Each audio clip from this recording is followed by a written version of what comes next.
Hello everyone. My name is Jenny Gardner. I'm an academic coach here at SNHU. Welcome to this guide on the quadratic formula.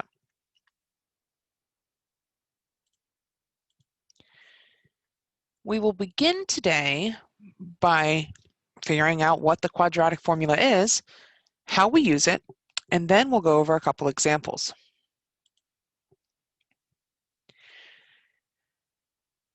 So the quadratic formula is used to solve for x. We have looked at the AC method and grouping in previous videos. So this is similar to that, but can be used with any quadratic equation that you might be using that has the setup of ax squared plus bx plus c. If the c is missing, or there's no a, or a is 1, that's okay too. You do not have to have a, b, and c in order to solve this completely, because c, if it didn't exist, it could be plus 0. So it could be of the setup 1 x squared plus x, and it would still be something we could use this formula for, because c would be 0, b would be 1, and a would be 1 over here, and we would still be able to solve. So when thinking about using this, make sure you understand that it's not necessarily going to always have every letter, but if it follows the step down from x squared to x, that is what we're looking for in a quadratic equation. So once we've discovered what ax squared plus bx plus c looks like, and we know what a, b, and c are, we're able to put them into this formula to solve for all the x values that we know. And what those x values are telling us on the xy plane is where we are intersecting the x line. These are our x-intercepts. And so when doing this, make sure that you also graph the equation so that you can see it in action. This, again, can be utilized instead of factoring and the AC method, because this can be done with any quadratic equation and can also give you values that aren't necessarily exact, and we're going to see that today in one of the examples.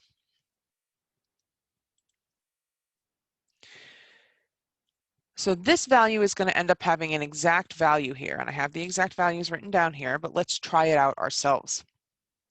We first need to discover what A is, what B is, and what C is, and we have to remember to keep in mind the negatives. So A is going to be 4. It's the number in front of x squared, the coefficient in front of x squared, the leading coefficient. B is going to be -2, and C is going to be -12. So we have A, B, and C figured out, and now we get to put it into the formula.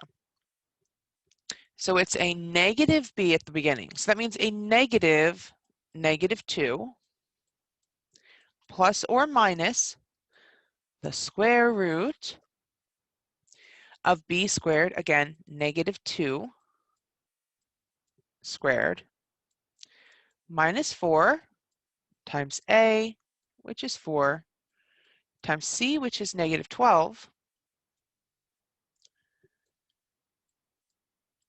over 2 times our a, which was 4.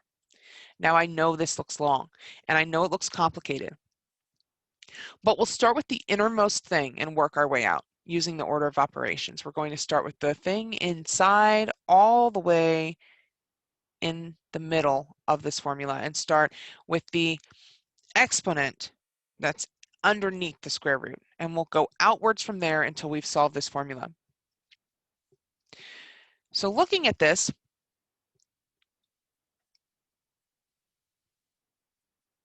we're going to start with the -2 squared. We're still going to have a fraction, so I'm just going to put this fraction symbol here. And we're still going to have our square root right now, and our plus and minus. So -2 squared, it's just going to be 4. -2 times -2 is 4. The minus stays, and the next thing we need to do is this multiplication.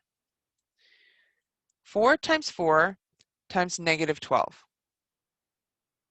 At any point, you can pause this to figure out what this is on your own and try it out and see if your values are matching what I have here.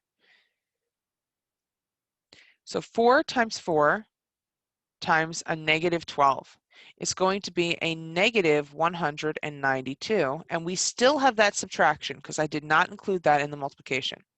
4 times negative 12 is negative 192. Okay. Then on the left-hand side, we had a negative 2. And so if you have a negative 2, you should know that turns into a positive 2. And if you don't, go check out some rules about negatives and make sure you study them. And on the bottom, 2 times 4 is 8. So in each of the separate things, we can do different calculations along the way. We just have to make sure not to combine any of the addition and subtraction until the very end. Addition and subtraction are the very last thing you do. Okay. All right, so we're getting there. Now we have 2 plus or minus the square root of 4 minus a negative 192. Well, when we have a minus the negative, that's going to turn into adding a positive. Again, one of those lovely negative rules. So what is 4 plus 192? Well, that's 196. So we'll have the square root of 196. We still have 2 plus or minus, and that whole thing over 8. Take a guess at what we're going to do next. Hopefully you guessed the square root, because we always want to do sort of the most complicated things first. And we have to figure out what that square root is before we can move on to anything else. The square root of 196 is 14, because 14 times 14 is 196. So now we have 2 plus and minus 14 over 8. This is much smaller than it was at the beginning, and we're almost finished. So thinking about this, we have 2 and then we have plus and minus. That means that this is going to become 2 equations. It'll be 2 plus 14 over 8 and 2 minus 14 over 8. And if you remember, that's because on the polynomial that we were drawing on the quadratic, we had a parabola, and it hit the x-axis in 2 spots. So there's 2 numbers that are the values of x.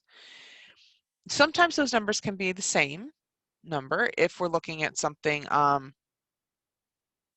that is a square formula, but we'll have to think about that in another video.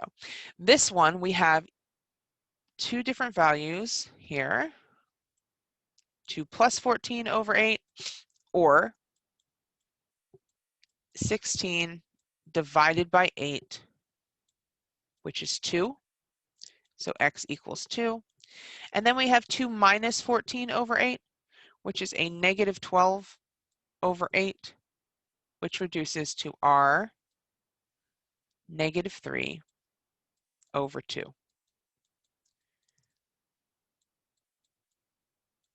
And those are our answers, and that's what we were looking for. And so we were able to use this formula to find our solutions. You won't always be given the solutions, but I wanted you to see the goal we were working towards. So let's try this again. All right, so you see this solution is not as easily found. You see it doesn't break down all the way. We have a square root here that stays in the answer, and that's okay. It's totally okay to have one with radicals inside. So we're going to try out this more complex example now. We have to think, what is A, what is B, and what is C? This would be another good time to pause and work through the problem on your own and see if you can figure it out. And if you can't, that's okay too. Mistakes are totally fine in math. That's why we retry and practice until we figure it out. Repetition is good. All right, A is 6, B is 3, and C is negative 12. So now we put this into the formula. Negative 3 plus or minus the square root of -3 squared minus 4 times 6 times -12 over 2 times 6. 2 times 6 is just 12, so I'm going to go ahead and put that in here. All right. All right, we're again going to figure out inside the square root first.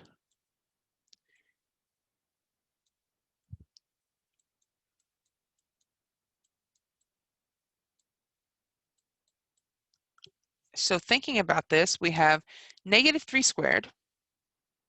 That should be 9. Minus 4 times 6 times -12. Well, what is 4 times 6 times a -12? That is 288. So this should be 9 minus a negative 288. So we'll have -3 plus or minus the square root of 9 minus a negative 288 just becomes 288 plus 9, which will be 297. And that whole thing is over 12. So we have to think about why the number is going to stay in the square root this time. And that is because 297 does not break evenly for our square root. If we did the square root of 297, it has a decimal. And that's not what we're looking for. We're going to leave it in the radical form. We're going to leave it with the square root there. And so we have to think, well, how does 297 break down? So we would figure out, well, what can we divide 297 by? And if we divide it by 3, we're going to start there. Because we can't divide it by 2, so we go up to the next number. We can't divide it by 2, it's not an even number. So let's figure out 297 divided by 3. And if we do that, we see 297 is 3 times 99. So what we're doing is we're going to find all of the breakdowns of 297. We're going to figure out what makes up 297 in multiplication. So 3 times 99, but what about 99? Let's try that divided by 3. And that would be 3 times 33. And we can divide by 3 again. They're all odd numbers, so we again cannot divide by 2, but by 3 is totally fine. And this is 3 times 11. So 297, and we're going to write this on the left, 297 is made up of the multiplication of 3 times 3 times 3 times 11. And it can't break down any more because all of those are prime numbers. But that's how we broke it down. Well, a square root takes pairs out. A regular old square root just takes out pairs. And what that means is that any two numbers that are alike come out of the square root while everything else has to remain inside. Because it's the reverse of squaring something. So if we look at 3 squared, that equals 9. And the square root of 9 is 3 because it breaks down where the 9 came from. So we're going to look at that same principle with 297. So the square root of 297 is the square root of 3 times 3 times 3 times 11. So one of these 3's gets to come out. Because it had the pair of 3 times 3, one of them comes out. But on the inside of the square root, the 3 and the 11 remain. They can't come out because they don't have a pair. They're not being multiplied by each other. They're just having a 3 and an 11, not 2 3's and 2 11's. So 3 times 11 is 33. So that's what's going to remain inside the square root. So 297 is the same thing as 3 root 33. And it's really important, if you don't understand this, to go ahead and go practice the exponent rules and practice breaking down radicals so that you can kind of see how this works. So we're really close to an answer now. And what we're going to do is we're going to again have two answers here. We will have a -3 plus 3 root 33. And since they're both over 12, we're actually going to split that 12 to both sides. 12 over here and 12 over here so that we can see that a little further. We're also going to have -3 minus, because it was plus and minus, 3 root 33.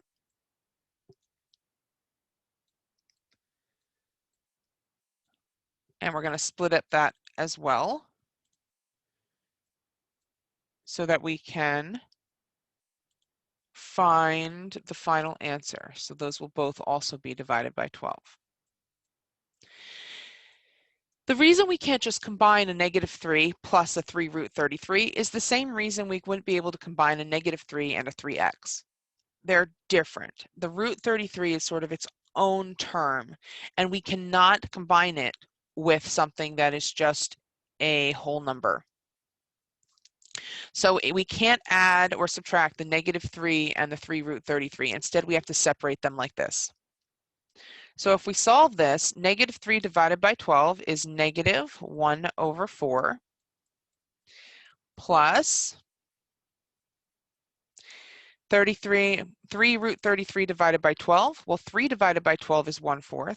So it'll just be root 33 over 4.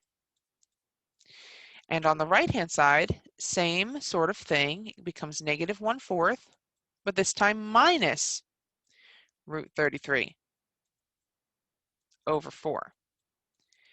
And both of these are our final solutions for x. And we would be able to see this on a graph and graph it and see where it hit. And it would be at -1/4 plus root 33 over 4, which you can also solve in decimal form, but this is a more math form of these values. Congratulations! You conquered the quadratic formula today, and it is a long one, so be proud of yourselves. Today we discussed this lovely quadratic formula with some examples along the way. Thank you for watching Academic Support Guide on the quadratic formula, and please go to the video description to see if you have any further resources that can help you understand and learn. Have a wonderful, wonderful day.